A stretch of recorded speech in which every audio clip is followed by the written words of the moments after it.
Yo, hello mọi người. Thì lại là một cái video sau test ngắn nha anh em. Đây là con SW X65. Đấy, con này thì gọi là đàn em của lại SW Transition Light. Thì con này mình mua với mức giá là ngoài 1 triệu đồng nha anh em. Đây là một cái kit nhôm, kit nhựa anh em. Một cái kit bàn phím được làm hoàn toàn từ nhựa nha anh em. Đấy, anh em có thể nghe nè. Đó, hoàn toàn bằng nhựa. Anh em có thể thấy được cái mạch của nó. Và mạch mình đang sử dụng là mạch của Nuxrock, cụ thể hơn là của con Crush 65 nha anh em. Đấy, mạch 1.6mm non cut hot swap, còn mạch stock của nó là 1.2mm non cut hot swap.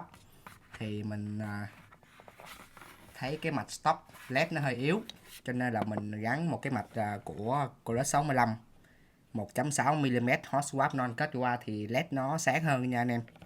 Đấy. Bản của mình là bản màu cam, bản mới nha anh em. Round 2 thì nó là màu cam, còn round 1 thì nó không có màu cam, là round mới nhất luôn á. Thì con này nó rất là nhẹ nha anh em, bằng nhựa, rất là nhẹ. Thì hãng nó có, anh em có thể thấy là ở đây nó có một cái khung nè, không biết là trên video thấy không, đây nè. Thì cái phần này là để sorry anh em, thì cái phần này là để gắn cái tạ hãng nha anh em. Cái tạ đó thì 150 sao á, mình thì mình không mua cái tạ. Đấy, ok. Thì bây giờ mình sẽ sau test nha anh em. Mình đang gắn một con switch semi silent, có nghĩa là cũng không hẳn là silent anh em, nó hơi silent thôi. Đấy, cho anh em nghe cái tiếng semi silent nó như thế nào nha anh em.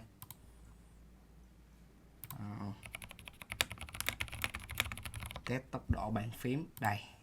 Ok, keycap là Kikobo nha anh em, Kikobo Iya Kaya gì đó, Iya Kayu gì đó, mình cũng không rõ cái tên lắm. Set này thì nếu mà anh em mua new khoảng 2,2 triệu, còn cái kit thì hơn ngoài 1 triệu anh em ha. Mình mua new của MOKB. Ok, let's go.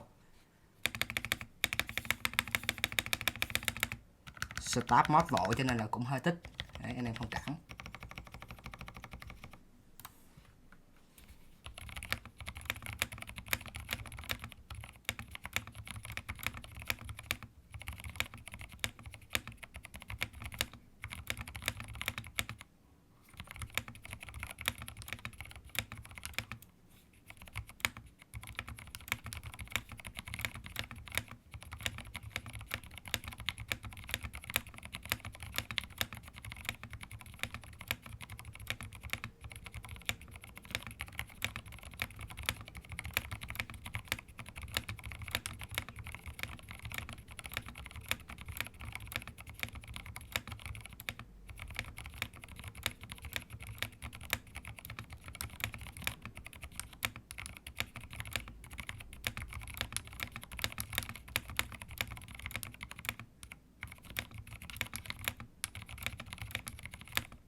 Đó, ok.